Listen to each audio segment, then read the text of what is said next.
It was a calm evening when sudden screams shattered the silence in Matilda's house.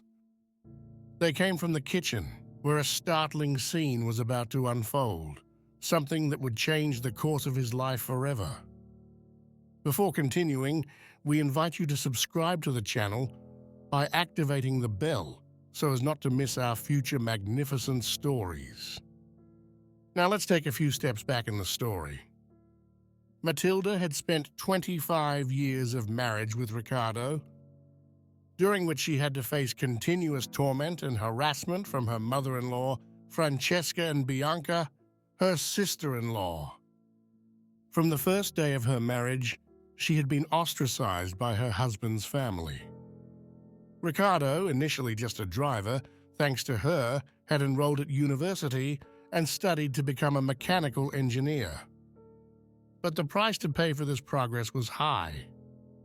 Francesca, her mother-in-law, a rigid and authoritarian woman, constantly criticized her, claiming that she was a housewife incapable of helping her son progress. You don't want Riccardo at home, so you send him to study. You want to be a lady with a studious husband, she said spitefully. Despite Matilda's patience, the situation was becoming increasingly unsustainable. Bianca, the sister-in-law, with 2 failed marriages behind her, was bitter and resentful, taking out her frustration on Matilda. The 2 women did everything they could to turn Riccardo against his wife, and they often succeeded. Matilda, to protect her son's serenity, decided to send him to study in another city, far from the negative influences of his relatives. It happened, in fact, that one day, Matilda heard her mother-in-law say to her nephew, "Don't listen to your mother, listen to your father. We are able to teach you how to live, not your mother.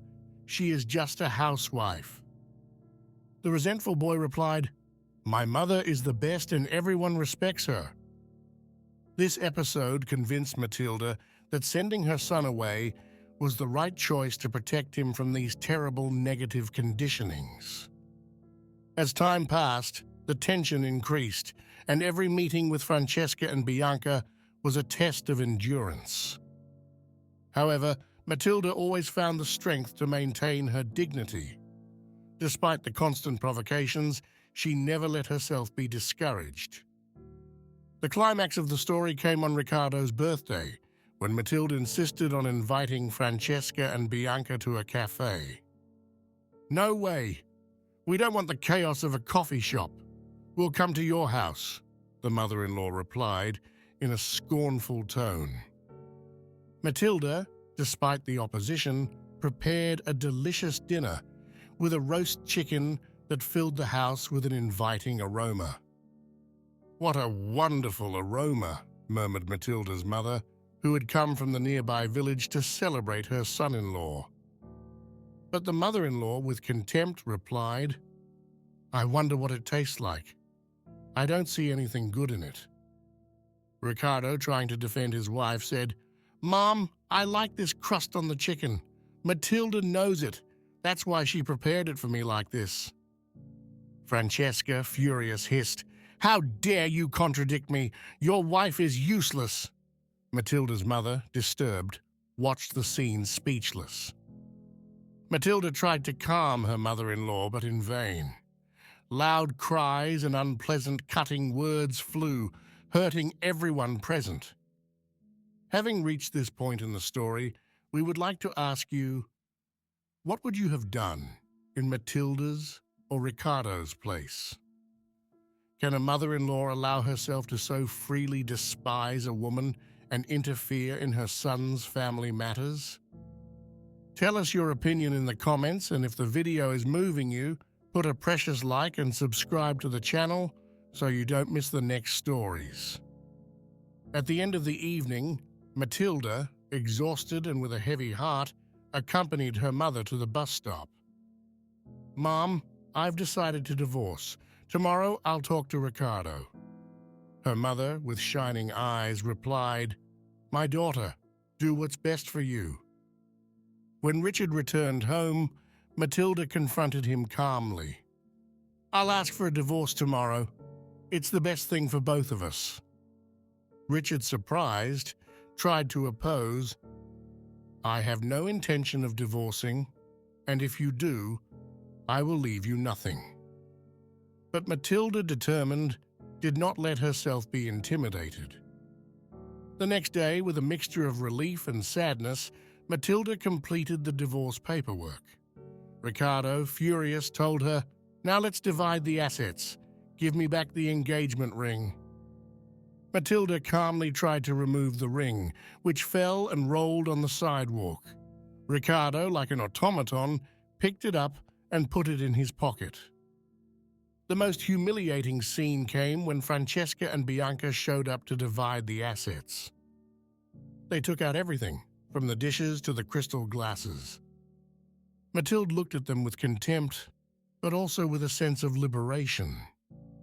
Looking back, Matilda realized how much she had endured. Now, finally free, she felt light and serene.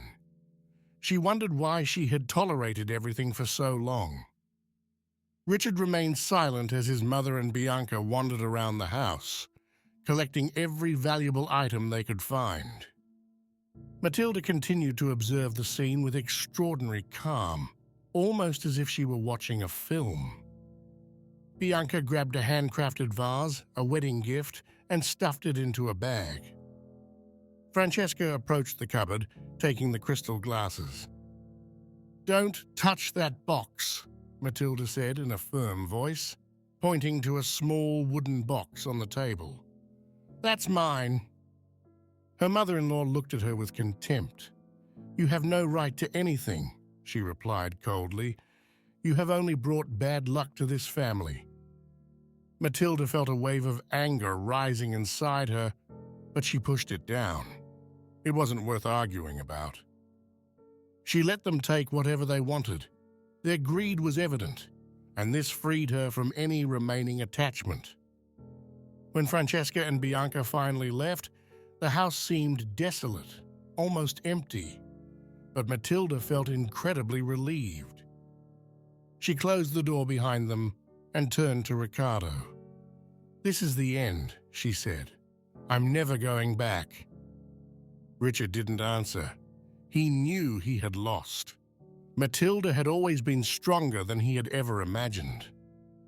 Matilda sat on the sofa, looking at the almost empty room. Every corner reminded her of a battle fought, a broken dream, but also of the strength with which she had resisted. He felt the weight of years of humiliation and suffering fade away, making room for a new freedom. Sometimes, to find your happiness, you have to have the courage to let go of everything that holds you back, even if it hurts. Dignity and freedom are priceless, and Matilda had finally understood this. And you, what would you be willing to sacrifice for your dignity and freedom? Have you ever had to make a difficult choice like Matilda's? Tell us about your experience in the comments.